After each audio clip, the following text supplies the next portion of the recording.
সুস্বাদু এই ভর্তা কে না পছন্দ করে। গরম ভাতের সাথে এই ভর্তা হলে আর তো কিছু লাগেই না। তো বন্ধুরা, চলো দেখে নিই এই ভর্তা বানাতে কি কি লেগেছে। কড়াইতে প্রথমে আমি সাদা তেল দিয়ে দিয়েছি। সাদা তেল গরম হওয়ার পর কিছু মলা মাছ, ছোট ছোট মলা মাছ আমি ভেজে নিয়েছি। তো মাছগুলো আমার এক পর্যায়ে ভাজা হয়ে গেছে। এখন আমি কড়াই থেকে নামিয়ে নেব।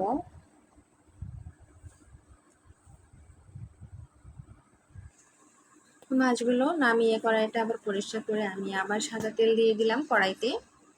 তো এখন দিয়ে দিব রসুন।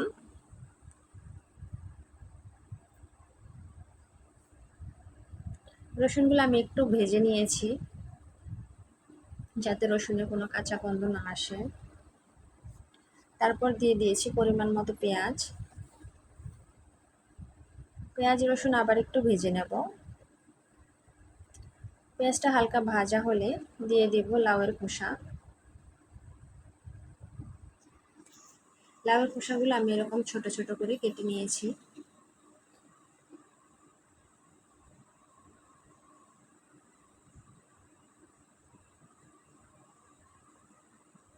এখন একটু নেড়ে চেড়ে দিয়ে দেব লবণ।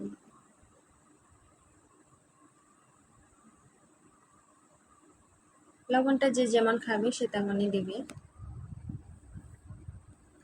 লবণ দেওয়ার পর আমি আবার একটু ভেজে নিচ্ছি। এখন একটা ঢাকনা দিয়ে ঢেকে দেব।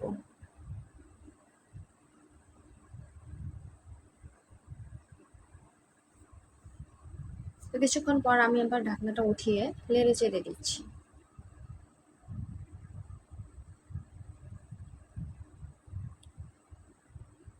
তো কিছুক্ষণ নাড়ার পর আমি আবার হলুদ গুঁড়ো দিয়ে দিয়েছি সাথে পরিমাণ মতো কাঁচামরিচ। কাঁচামরিচটা যে যেমন ঝাল খাবে সে তেমন দিবে। দিয়ে দিয়েছি কিছু ধনিয়া পাতা কুচি করা। এখন সব একসাথে আমি আবার ভালো করে ভেজে নেব।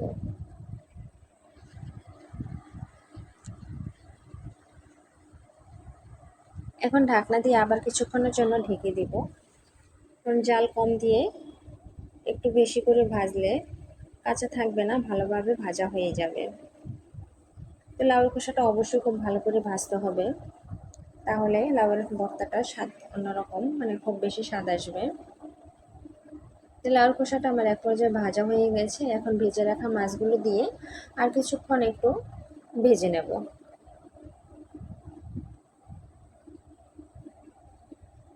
মাছগুলো আমার সব ভাজা হয়ে গেছে লাউয়ের খোসা সহ। এখন আমি পাটায় দিয়ে দিব, পাটায় বেটে নিব সবগুলো একসাথে।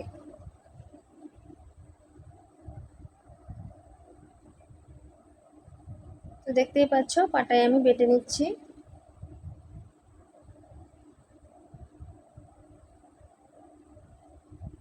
তো ভর্তাটা আমার অনেকটা বাটা হয়ে আসছে। ভর্তাটা আমার এক পর্যায়ে বাটা হয়ে গেছে। এখন আমি একটা প্লেটে নামিয়ে নেব।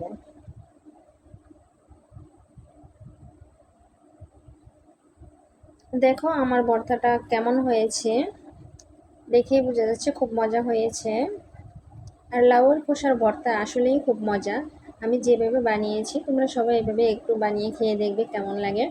সত্যিই খুবই সুস্বাদু লাউয়ের ভর্তা। আমরা তো খোসাটা ফেলে দিই, তাই না? ফেলে না দিয়ে একদিন একটু কষ্ট করে বানিয়ে